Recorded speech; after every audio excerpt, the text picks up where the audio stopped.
много неща ще бъдат нагласени. Ами, Защо се страхуват?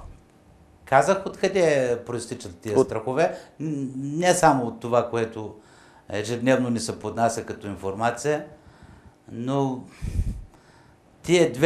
този 2-годишен срок на държавно управление показва, че до голяма степен лидерите на тази политическа партия не се съобразяват с действащите закони и използват и силови подходи. Господин Гавазов, какво е взаимодействието на общински съветници с народни представители от Смолянска област? Малко ме затруднявате с този въпрос, да не казвам никакво. Защо? В смисъл, че знаете какво се получи след последните парламентарни избори.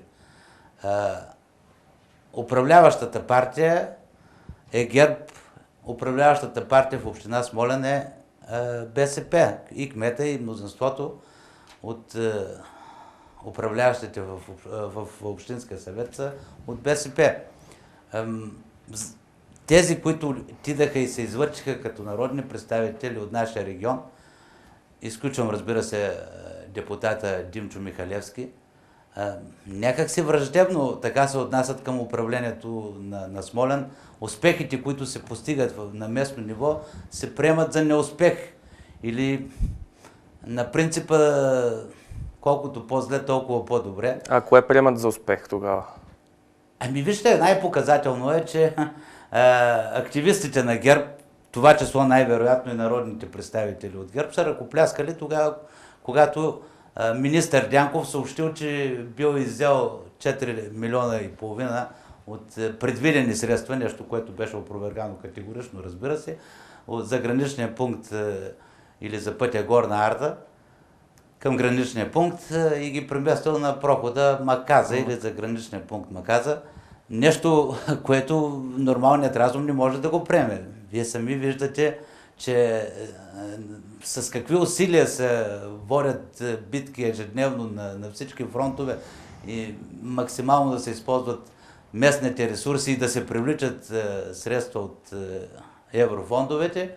Изведнъж идва министъра и казва: взимам средства тук от вашия регион и ги местя в друг регион, и те вместо да скочат срещу това, почват да ръкопляскат. Това е, според мен, скандално. То няма как да се оприличи иначе. Добре, а от по-миналата седмица излизат автоинтервюта на общински съветници от ГЕРБ, с които казват, че в Смолянска община нищо не е свършено. Как може да това по-скоро е комично, пък да ни кажа и трагично, защото тези хора първо 4 години вече са в Общинския съвет, имат свои представители и 2 години държат държавното управление. Ако може някой така на пръстите на едната ръка да избори тук Смолян, местен човек, какво свършиха тези общински съветници в предходния мандат? Аз лично като ръководител на група нямам спомен какво позитивно е постъпило от тяхна страна като предложение, като позиция да е отстоявана в Общинския съвет.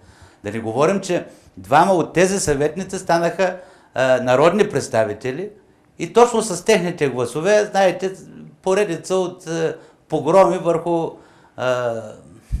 нашия регион и в частност на нашата община, като закриването на театъра, закриването на тубдиспансера, закриват се болници, училища.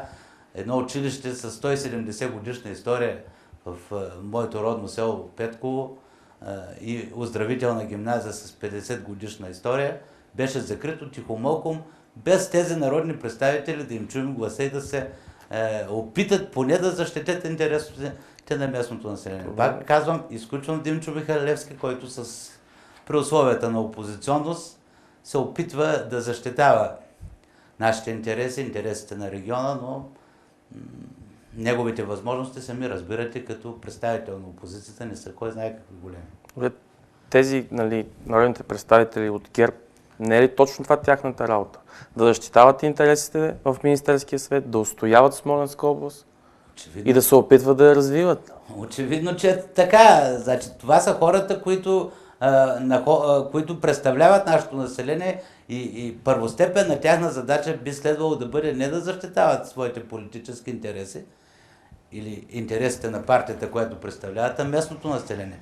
Пак казвам, нека тези хора, вместо да си правят автоинтервюта и да казват какво не сме направили ние, да излезнат и да посочат поне по 5 неща, които са направили в 2 годишния ми престой в Народното събрание. Какво свърши Общинския съвет за тези 4 години?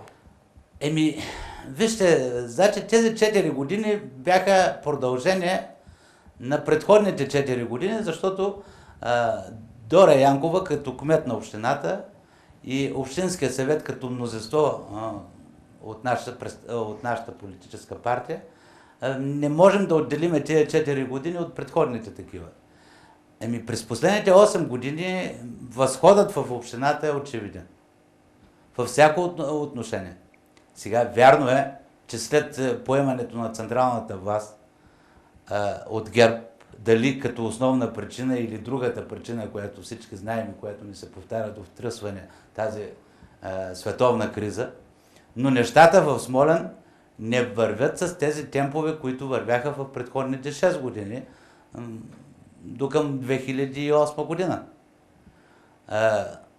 Сега кризата си е криза, тя мина през целия свят, но много отдавна, много от нашите партньори, които работиме, бившите източноевропейски страни, социалистически, отдавна са забравили тази криза, а ние, по думите на министър Дянков, на всяко 3 месече приключваме, а кризата все не си отива.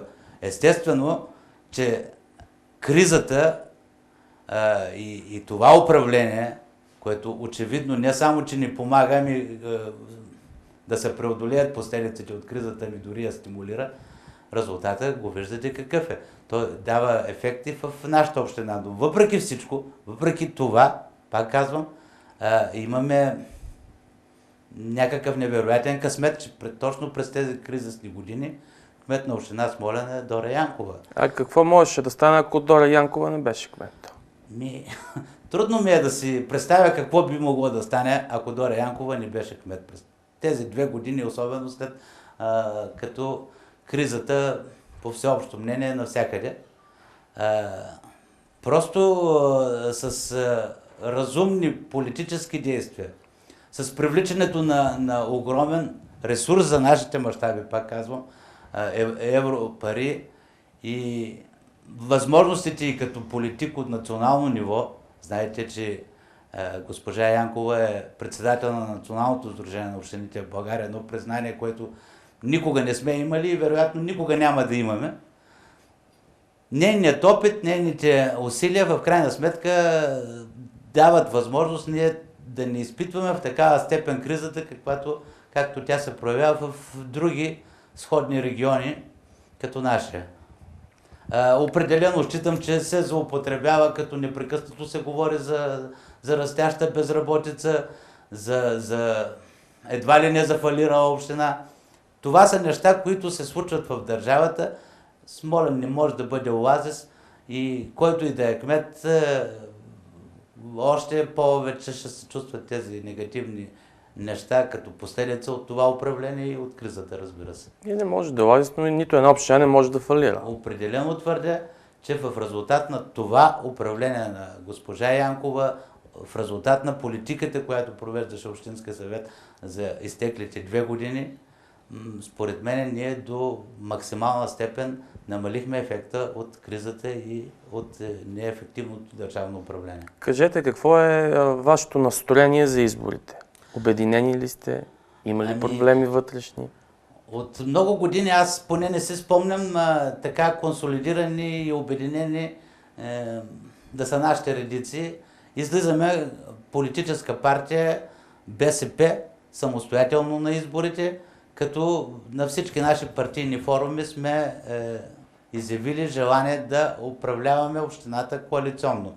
За настроенията категорична е убедеността на нашето ръководство и най-важното на нашия партиен актив, на нашите партийни членове, на нашите симпатизанти, че ние ще спечелим тези избори и в надпреварата за кметското място, и в надпреварата за Общинския съвет, като сме си поставили амбициозната, но реалистична задача да спечелим самостоятелно мнозинство в Общинския съвет. Разбира се, ще работим много усилено да спечелим и президентската надпревара тук в нашия район, максимални, но така брой гласоподаватели да гласуват доверието на нашите кандидати, които очевидно е ясно за всички, че са най-способни, най-интересни, ако щете.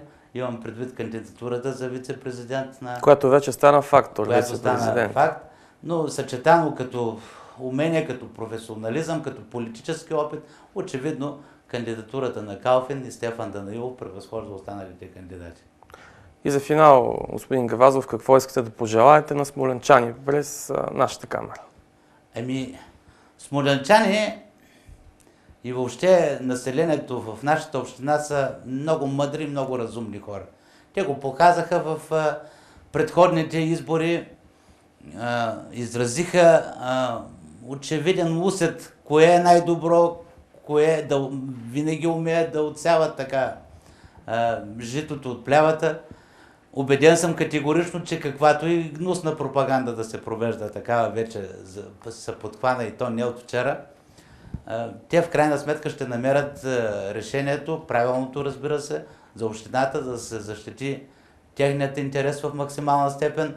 Пожелавам им на всички здраве, да дочакаме така по-добри времена и така управленчески и разбира се икономиката на региона да се раздвижи, за да могат не само да се задържат младите хора и населението, но да стане привлекателен център и да почнат тук да идват хора, да правят бизнес и да се живее по-лесно и по-благоприятно за живущите. Господин Гавазов, благодаря ви за разговора. Уважаеми зрители, това беше председателят на групата общински съветници в БСП Милко Гавазов. Времето ни днес изтече бързо, като поредната сесия на Общинския съвет. Вие гледахте Студио 999, а аз бях и си оставам Марин Милашки. Гледайте ни и утре след новините. Приятна вечер!